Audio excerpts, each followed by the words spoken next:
à cause de sa beauté et de certaines autres vertus.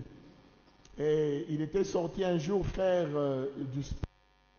Et en retournant de son sport, de loin, il a vu un oiseau bleu par terre. Et l'oiseau était fixé au même endroit.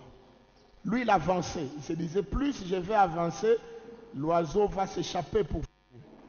Mais il était étonné de voir que l'oiseau était toujours là. L'oiseau était toujours au même endroit. Il s'est approché à moins d'1 mètre. L'oiseau était toujours là. Et ce qui l'a étonné, c'est qu'à côté de cet oiseau bleu, il a vu un autre oiseau bleu qui était mort.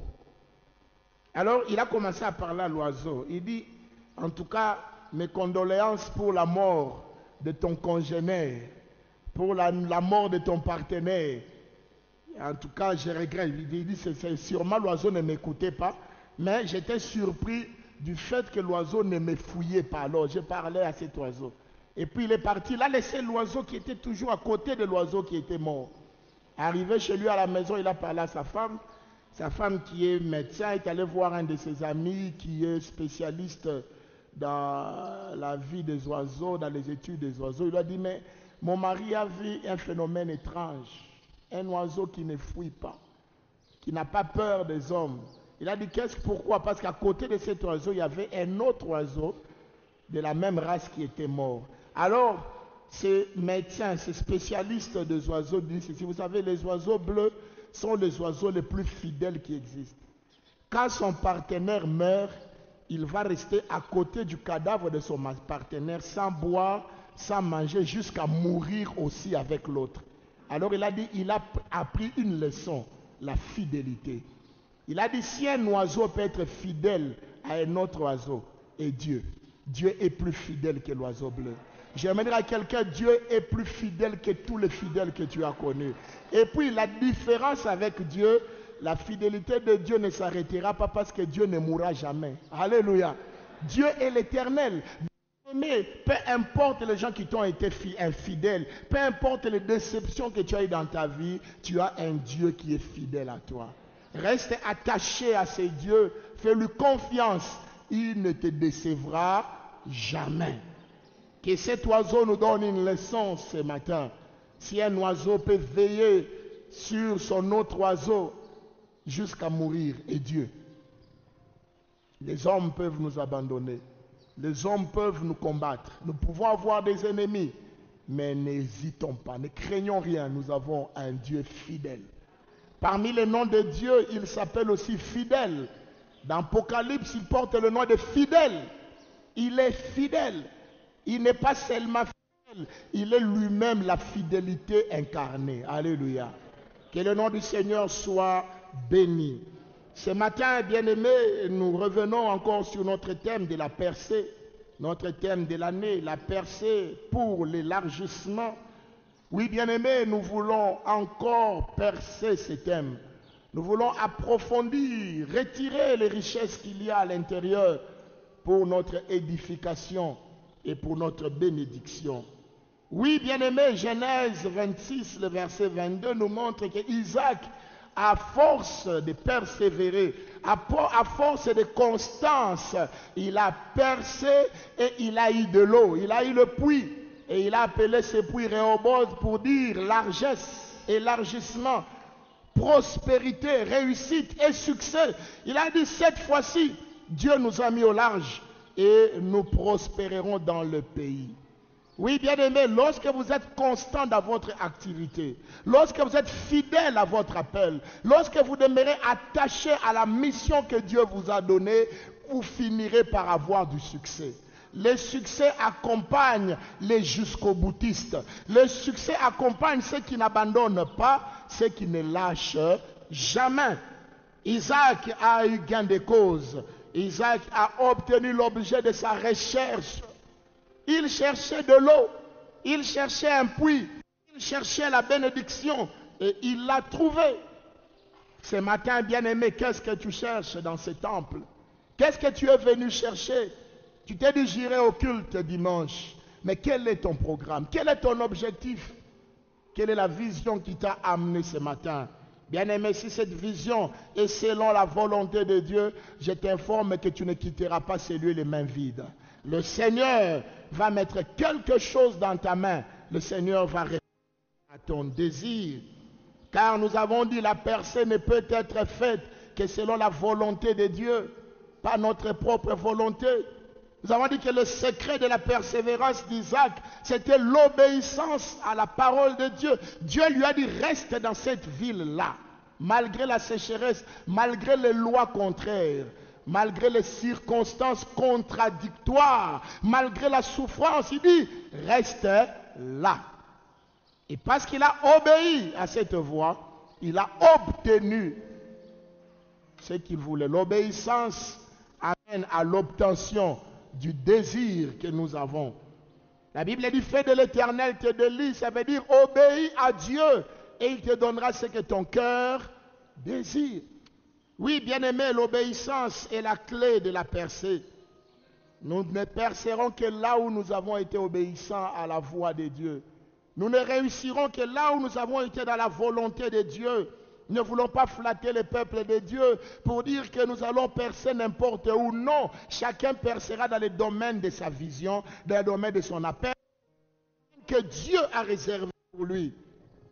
Plaise à Dieu que chacun d'entre nous à la fin de cette année 2023 puisse avoir un témoignage de percée. Alléluia.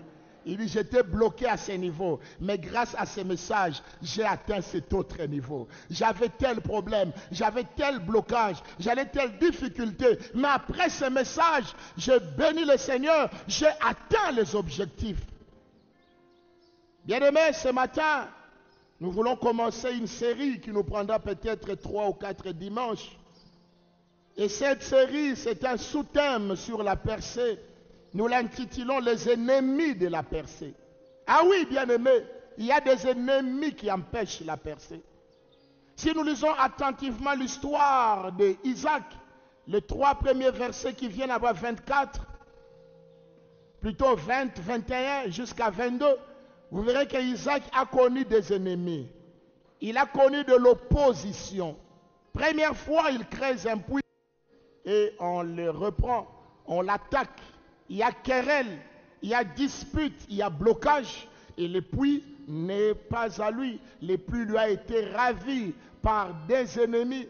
Deuxième fois, il creuse encore, il travaille. Mais il y a encore des ennemis, les fils de Guérard, les habitants de Guérard, de cette ville, les Philistins, qui sont connus comme les ennemis permanents d'Israël, sont venus et ont confisqué le fruit de son travail. Oui, bien aimé, comme Isaac a eu des ennemis pour sa percée, j'aimerais vous dire, nous devons avoir à l'esprit que sur ce chemin de la percée, nous rencontrerons beaucoup d'ennemis. Bien aimé, la vie ne nous laissera pas facilement gagner. Les gens du monde disent la vie est un combat, c'est vrai. La vie est un combat, la vie n'est pas une génération spontanée, la vie n'est pas une facilité offerte. D'ailleurs, si vous voyez même comment l'homme vient au monde, demandez aux biologistes, ils vous diront qu'il y a un combat qui s'engage entre les cellules mâles, qui sont plusieurs milliers et qui doivent aller entrer dans une seule cellule femelle. Plus de milliers de cellules mâles doivent se battre et se frayer le chemin. Et j'aimerais te déclarer déjà, bien-aimé, tu vis, tu es déjà un vainqueur. Tu as vaincu dans le ventre de ta mère. Il y avait des Édouard, il y avait des Pauline, il y avait des Esther. Mais toi, Fifi, tu as vaincu déjà le combat invisible. Tu vas vaincre le combat visible. Bien-aimé, Dieu nous a créés déjà comme des vainqueurs. Alléluia. C'est pourquoi il dit, ils vous feront la guerre, mais ils ne vous vaincront jamais. Moi, j'ai toujours dit, comme j'ai survécu à la lutte de plusieurs cellules, je suis un meilleur. Alléluia. Je suis un vainqueur. Bien-aimé, n'acceptez jamais la défaite. Le problème n'a jamais été le combat, mais le problème, c'est la défaite. S'il y a défaite, c'est que tu n'es pas avec Dieu. Le combat, il est toujours là. Et les chrétiens et les païens rencontreront des combats. Nous rencontrerons des ennemis, frères et sœurs.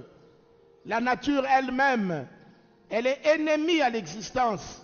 Savez-vous déjà que lorsque la grossesse a commencé, selon que Dieu a créé le corps de la femme ou le corps de l'homme a toujours tendance à rejeter les intrus. Voilà pourquoi vous voyez la maman a ce qu'on appelle le malaise gravital. Elle jette la salive. C'est-à-dire, le corps veut rejeter ce nouveau être qui vient. Elle a des problèmes, elle est malade. C'est parce qu'il y a un problème. Normalement, notre corps a été créé un peu égoïste. Vouloir conserver son confort. Mais lorsqu'il y a une grossesse qui entre, c'est un intrus. Mais j'aimerais vous dire, malgré que le corps voulait te rejeter, Dieu t'a imposé jusqu'à 9 mois, jusqu'à ce que tu puisses naître. Oui, bien-aimés, nous avons des ennemis. Et nous ne devons pas oublier cette dimension dans la vie chrétienne. Les ennemis de la percée. Nous allons lire Psaume chapitre 110, le verset 2. Psaume 110, le verset 2. Je l'ai dit, bien-aimé, le problème, ce n'est pas le combat. Le problème, ce ne sont pas les ennemis. Le problème, ce n'est même pas la guerre. Mais le problème, c'est toi. Le problème, c'est moi. Nous avons en nous l'ADN de la victoire. Nous avons en nous la base de la victoire. Avant même de devenir chrétien, naturellement, l'homme a la capacité de vaincre. Avant d'abord de lire cela, regardez comment l'homme est extraordinaire. Savez-vous que là où nous vivons aujourd'hui, c'était le territoire où régnaient les lions, où régnaient les éléphants, où régnaient les animaux sauvages. Des animaux que nous ne pouvons même pas résister devant eux. Mais regardez comment l'homme a chassé ces animaux par l'intelligence. Alléluia. Par l'intelligence. Nous n'avons pas combattu contre les lions, mais plus l'homme approchait, les lions s'est retiré.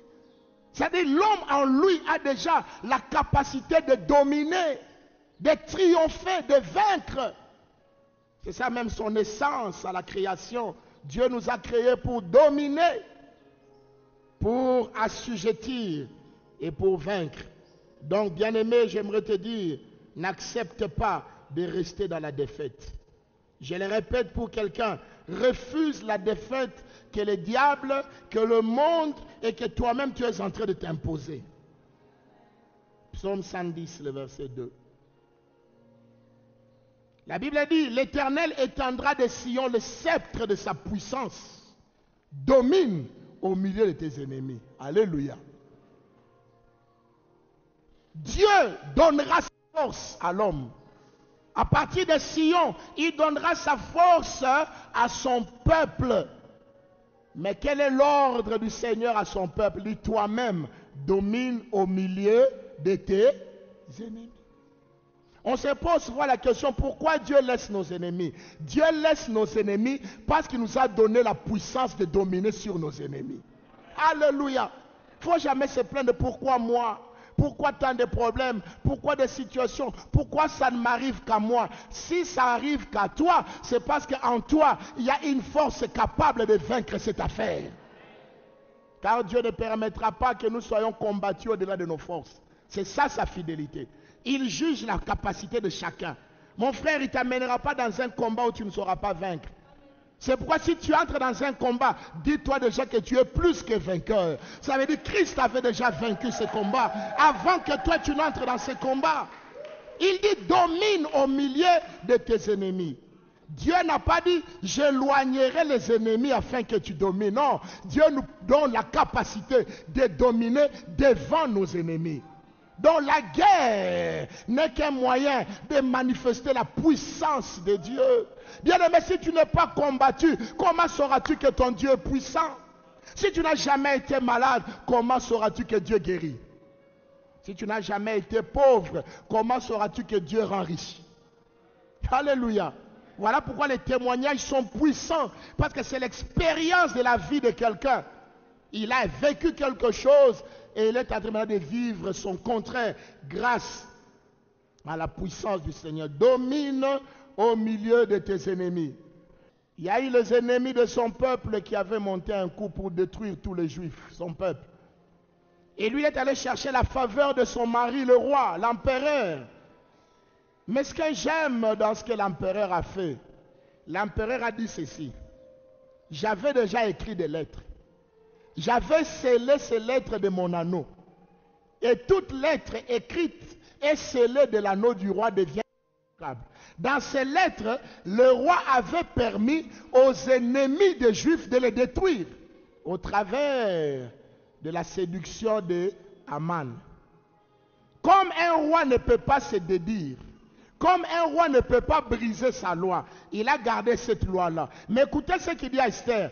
Écris toi-même une autre lettre. Et dans cette lettre-là, permets à ton peuple de se défendre. Bien-aimé, Dieu n'enlèvera jamais Satan, mais Dieu nous donnera la capacité de le vaincre. C'est ça la vie chrétienne. Ne croyez pas qu'un jour, vous atteindrez un niveau spirituel, vous ne serez plus combattu. J'ai reçu quelqu'un au bureau cette semaine qui vient me dire, papa, pourquoi ça n'arrive qu'à moi, des mauvais rêves, des combats. J'ai dit, frère, même nous les pasteurs, nous arrive de faire des mauvais rêves. Qu'est-ce que vous croyez? Oui, le diable nous attaque aussi. Qui vous dit que le diable ne nous attaque pas? Il nous combat de plusieurs manières. Mais je le dis, ma soeur, le problème ce n'est pas les rêves, ce n'est pas les combats, mais le problème c'est la victoire. Tu es dans la victoire. La victoire c'est la croix. Jésus a dit tout est accompli. Il a écrasé la tête du serpent. Il a vu. C'est pourquoi il t'a dit ce matin, toi qui es là, domine au milieu de tes ennemis. Tu peux être entouré d'ennemis au lieu du travail. Ne t'inquiète pas de la multitude de tes ennemis. Tes ennemis peuvent être 1000, mais toi avec Dieu, vous avez la puissance de les terrasser tous. Ils peuvent faire des complots, mais comme tu es avec Dieu, Dieu va déjouer ces complots. Esther a écrit, il dit, vous devez vous défendre. Esther n'a pas écrit pour dire que les ennemis ne tuent pas les Juifs, mais il a écrit aux Juifs de se défendre. Et comme Dieu était avec les Juifs, il leur a donné de maîtriser les ennemis. Alléluia. Le diable sera toujours là jusqu'à la fin des temps. Les ennemis seront toujours là. Le combat, il y en aura. Tu es en train de débattre le combat des études. Tu termines les études, il y a maintenant le combat de trouver l'emploi. Tu te bats à gauche et à droite, tu trouves l'emploi. Il y a le combat de trouver une bonne rémunération. On te commence à bien te payer. Il y a le combat de chercher une épouse ou un mari. Regardez la vie, c'est une succession de combats. Et puis tu es marié, maintenant c'est le combat d'avoir des enfants. Pas d'enfants, 3 ans, 4 ans, et ça devient une lutte, ça devient un sujet de prière. Et après avoir eu les enfants, le combat d'éduquer ces enfants dans un monde corrompu comme le nôtre, où les enfants sont exposés à toutes sortes de choses mauvaises. Après avoir éduqué les enfants, tu commences à penser au combat de l'héritage. Qu'est-ce que je vais laisser à mes enfants? Vous voyez, jusqu'au jour de notre mort, nous aurons toujours la pensée du combat. Même quand nous entrerons sur la terre, nous allons demander comment vont rester mes enfants. Vous voyez, au milieu de tes ennemis. Tu as plusieurs ennemis, que tu le veuilles ou pas. Il y en a qui te haïssent sans raison. Sans raison. Il est devenu ton ennemi sans raison. Il y en a. Ennemis connus et inconnus, ennemis visibles et invisibles. Mais je te dis, au nom de Jésus, domine au milieu de tes ennemis. Bien-aimés, nous sommes appelés à dominer parce que le Seigneur a mis en nous la capacité de la domination. Quelle est cette capacité? Il dit dans ce psaume, de Sion, il va libérer sa puissance. Voilà. Alléluia. Le verset 2 de Psaume 110 commence. De Sion, l'Éternel va déverser. Il va libérer sa puissance. Ce n'est ni par force, ni par puissance, mais c'est par mon esprit. Par la puissance du Saint-Esprit, frère, tu vas défaire tous tes ennemis. Et tu ne vas pas échouer. Comme Isaac n'a pas échoué, il a réussi à percer au milieu de ses ennemis. Toi aussi, tu vas dominer au milieu de tes ennemis. Ça peut être les ennemis de ton mariage, les ennemis de ton travail, les ennemis de ton ministère, les ennemis de ta vie, les ennemis, qui qu'ils soient, bien-aimés, tu as la capacité de les maîtriser. Un jour, Dieu a dit à Josué, nul ne tiendra devant toi tant que tu vivras. J'aime beaucoup cette parole. Et je le déclare souvent quand je suis dans des combats. Je dis, nul ne tiendra devant moi tant que je vivrai. Au nom de Jésus. Bien-aimés, nous allons parler de 3 sortes d'ennemis. Les grands ennemis de la destinée de l'homme. Les grands ennemis de la percée, il y en a 3. Premièrement, il y a l'homme lui-même. L'homme lui-même est l'ennemi de sa propre percée. L'homme est lui-même ennemi de son réussite, de son succès, et de sa réussite. L'homme lui-même se combat lui-même. Naturellement, l'homme est le premier ennemi de sa propre vie.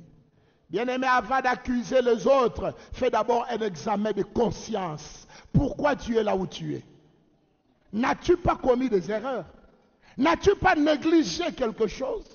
N'as-tu pas omis de faire ce qui t'a été demandé de faire? Après l'homme, nous avons le monde, l'environnement, les circonstances, les lois naturelles, les choses qui nous entourent combattent aussi notre percée. Oui, bien-aimé, la nature ne nous donnera pas facilement de réussir. Jamais. La nature cherche toujours aussi à récupérer ses droits. Faites un examen de conscience, plutôt un examen, une observation. Regardez, une belle villa construite en matériaux durables qui a coûté très cher. Dès qu'il n'y a plus personne qui vit dans cette maison, après quelques mois, vous verrez les herbes, vous verrez la nature, vous verrez les fissures. Pourquoi? Parce que la nature veut récupérer le droit. La nature combat toujours l'homme. Pourquoi les herbes repoussent? Sur le béton, les herbes peuvent casser le béton. J'ai regardé dernièrement un documentaire sur les palais du feu président Mobutu à Kawele, à Guadolite.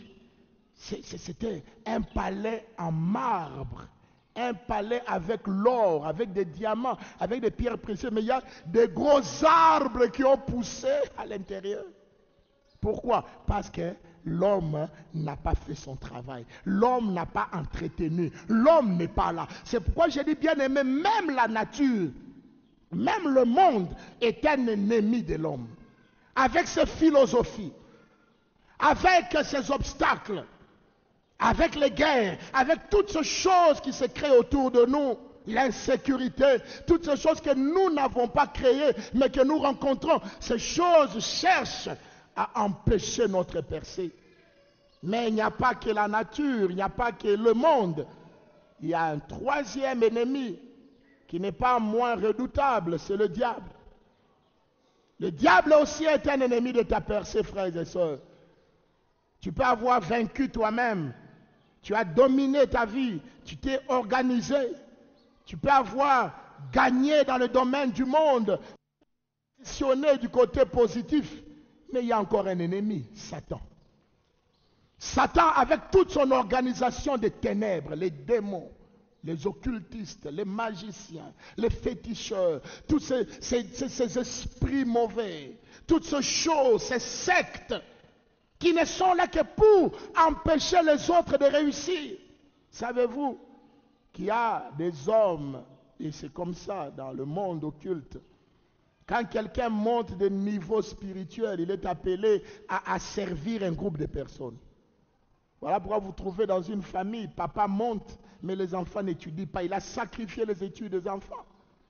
Papa monte, mais la femme n'a que des fausses couches. Il a sacrifié les enfants, la fécondité de sa femme. Papa devient un grand ministre, mais parmi les enfants, ce sont des enfants qui n'ont pas d'intelligence, qui n'évoluent pas. Oui, les occultistes ont cette faculté-là de bloquer l'avenir des autres, de bloquer la percée des autres. Et c'est ce que le diable fait. Il ne vient que pour dérober, égorger et détruire. Ça veut dire paralyser la vie des autres. Oui, bien-aimés, pendant les prochains dimanches qui viennent, par la grâce de Dieu, nous parlerons de ces 3 ennemis. Ces 3 ennemis redoutables qui empêche l'homme de percer. Mais ce matin, bien, j'aimerais parler de l'homme. Parce que je crois que c'est lui l'ennemi le plus redoutable.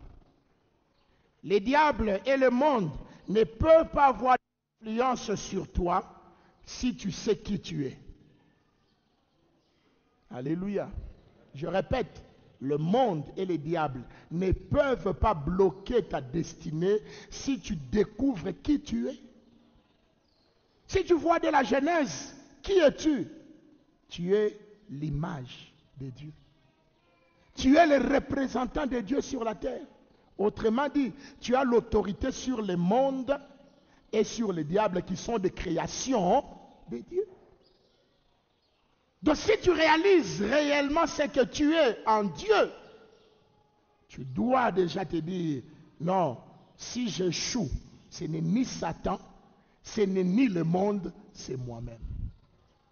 La première cause de l'échec des humains se trouve en eux-mêmes. L'homme est souvent l'ennemi de son propre progrès. Regardez l'intelligence de l'homme aujourd'hui, qui arrive à créer des armes sophistiquées, qui arrive à créer des industries qui émettent des gaz à effet de serre, et on est en train de détruire l'environnement. Qui a détruit l'environnement? Ce n'est pas un démon, c'est l'homme. C'est l'homme lui-même qui détruit les forêts. Parce qu'on doit avoir les braises, alors nous sommes en train de détruire les forêts, et nous ne reboisons pas. Les déserts avancent, et plus le désert vient, le climat devient plus chaud, et lorsque le climat devient plus chaud, il y a les glaciers qui sont au nord, au pôle nord, au pôle sud, qui sont en train de fondre, les niveaux d'eau commencent à monter, et on nous dit que dans quelques années, il y a certaines villes qui vont disparaître. Il y a certaines villes qui sont à côté de l'eau qui vont disparaître. On a des pluies, on a des inondations. Bien aimé, ce n'est pas un phénomène propre à l'Afrique ou au Congo. C'est un phénomène mondial. Qui a créé ça? L'homme. L'homme lui-même a lancé la bombe atomique sur d'autres hommes. Ce n'était pas un démon. Je n'ai pas vu le diable piloter un avion et prendre une bombe atomique et jeter sur Nagasaki et Hiroshima. C'est un homme avec conscience, frères et sœurs. Qui détruit l'homme? C'est l'homme. Qui est en train d'entrer dans nos maisons, casser, voler, piller? Ce n'est pas le diable, c'est un homme. Même si on peut dire qu'il peut être influencé par les démons, mais il a utilisé la puissance du choix. Savez-vous que l'homme a été créé avec la puissance de choisir? L'homme peut choisir le bien, l'homme peut choisir le mal. Ce n'est pas une affaire du diable. N'accusez pas le diable dans cette affaire. Aujourd'hui, je ne parlerai pas du diable. Je te parlerai de toi-même. Si tu échoues, c'est toi. Arrête d'accuser Satan. Arrête d'accuser les mots, non. Parce que je suis né orphelin, c'est pourquoi je ne pouvais que devenir malfaiteur. Tu n'as jamais appris des orphelins qui sont devenus serviteurs de Dieu. Ils ont choisi, mais toi tu as choisi. Ne te dédouane pas, ne sois pas comme Adam. Adam qui a été irresponsable. Lorsque Dieu lui pose la question, pourquoi tu as péché? Il dit c'est la femme. Au lieu de reconnaître son faute, son péché, au lieu de reconnaître son tort. Bien aimé, dans la vie, quelquefois, il faut reconnaître quand on a tort. N'accusons pas toujours les autres. Oh, c'est parce que mon mari était mort que ma vie a basculé. Je connais des veuves qui ont réussi en dehors de leur mari. Ils ont un Dieu. Dieu est le défenseur des veuves. Est-ce que ce verset est un mensonge? C'est une vérité. Dieu est le père des orphelins. C'est vrai. C'est vrai. On n'a pas d'excuse devant l'échec, frères et sœurs. Ceux qui réussissent et nous qui échouons, nous n'avons que 24 heures. Ils n'ont pas 25 heures. Nous dormons avec eux, nous nous réveillons avec eux, mais eux, ils ont découvert quelque chose. Arrêtons d'accuser les Occidentaux. Non, c'est surtout moi, c'est les Occidentaux qui font la guerre, bien aimés, en complicité avec les Congolais, avec nous-mêmes. Les politiciens avares, avides de pouvoir, peuvent comploter avec les méchants pour détruire le peuple. Mais je me dis toujours, mais en détruisant les peuples, ils vont régner sur qui? Toi, aujourd'hui, tu complotes pour tuer les autres afin de devenir président. Tu régneras sur qui? Vous savez, il y a un phénomène Je n'étais pas au courant. Quand mon épouse est arrivée hier, il m'a raconté un phénomène qui se passe à Lubumbashi ces jours-ci. On ramasse des corps morts. Dans notre quartier, on a ramassé 8 corps morts. 8 dans des sacs. Ce sont des massacres ciblés. On ne sait pas si ce sont des politiciens. On ne sait pas si ce sont des occultistes qui font des rituels. Mais je me dis, cette nuit, j'ai dormi en prière, Seigneur, que ces gens ne réussissent pas à obtenir ce qu'ils pensent obtenir par le sang des innocents. J'ai refusé de dormir. J'ai prié pour ça. J'ai dit, Seigneur, s'ils cherchaient le pouvoir derrière la mort, le sacrifice, ils ne deviendront pas présidents au nom de Jésus. Pourquoi tuer les innocents? Battez-vous comme les autres. Allez en politique. Donnez des arguments. Si on vous nomme, on vous vote. On vous vote, frère. Et on va peut-être instrumentaliser certaines personnes. On va leur donner du chanvre. On va leur pousser à commettre des meurtres. C'était horrible quand j'ai appris ça. BTO, on en a ramassé de toujours cette semaine. Parce que quand j'étais là les 2 semaines, là, il n'y en avait pas. C'est une affaire de cette semaine quand j'étais ici. Et on dit derrière chez nous, quelque part là dans notre quartier, 8 hier. La police a bouclé. Ça c'est le cousin de mon épouse qui me disait ça la nuit. On a trouvé 8 corps. Vous voyez, qui tue l'homme? C'est l'homme. Arrêtons d'accuser les diables, frères et sœurs. Arrêtons de nous dédouaner. Regardons notre cœur. Notre cœur est mauvais. La Bible dit, le cœur de l'homme est mauvais. Le cœur de l'homme est tortueux par-dessus tout. Par-dessus tout. Par-dessus même le diable. L'homme est plus méchant que le diable. Ça peut peut-être vous étonner que je vous dise, parce que le diable ne vient qu'utiliser la méchanceté de l'homme. Voilà pourquoi on appelle ça la tentation. Le diable ne fait pas commettre les péchés. Il pousse l'homme au péché, mais l'homme commet lui-même ce péché. C'est pourquoi on appelle ça la tentation. La tentation, ce n'est pas un péché. Quand on est tenté, on peut accepter la tentation, tout comme on peut refuser la tentation. Vous connaissez l'histoire de Caïn. Dans Genèse au chapitre 4, Dieu lui dit, tu es tenté par le mal. Mais Dieu lui donne même la sagesse, domine sur le mal. Mais Caïn avait décidé lui-même de tuer son frère. Le premier meurtre dans la Bible, ça n'a pas été d'un démon. Caïn n'était pas possédé par les diables. Caïn a tué par jalousie. Donc l'homme est capable du mal. L'homme est capable de la destruction de l'humanité. L'homme est celui qui tue l'homme. Regardez ce qui se passe chez nous en Afrique. Pour tuer nos dirigeants, on utilise toujours un fils du pays. Vrai ou faux? Lumumba a été tué par qui? Par les... Bien qu'on va dire non, ça a été commandité. Mais toi, ça a été toi qui as appuyé sur la gâchette. C'est ton frère. C'est ta soeur. Comme au travail, toi qui combats l'autre là. Mais il a aussi une famille. Toi qui veux le remplacer à tout prix. Tu crées des fausses accusations, tu crées des complots, tu falsifies même les documents pour que lorsqu'on va lui faire l'inventaire, qu'on trouve qu'il a échoué, pour que toi tu prennes sa place. Frère, je vais vous dire une chose, tout ce que vous allez recevoir au moyen de la fraude, vous le perdrez. Tout ce que vous recevrez au moyen des complots, Dieu va vous les arracher un jour. Les traîtres finissent toujours mal, vrai ou faux? Judas a posé la question à Judas. Il a fini comment? Posez la question aux Congolais qui ont participé à la mort de Lumumba. Ils sont où? Mobutu est où?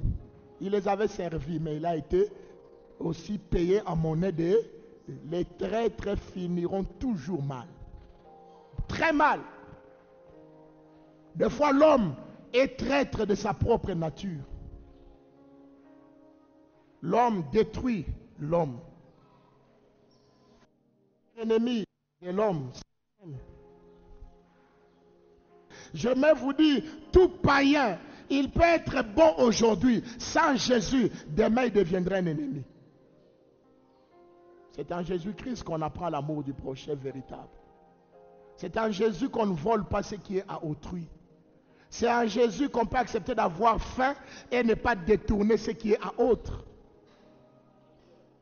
Car la force, c'est en Christ. L'ignorance du vrai Dieu. Jean 17, le verset 3. Qu'est-ce que Jésus-Christ lui-même dit? Jean 17, le verset 3. Jean chapitre 17, troisième verset. Or, la vie éternelle, c'est qu'ils te connaissent toi, le seul vrai Dieu, et celui que tu as envoyé, Jésus-Christ.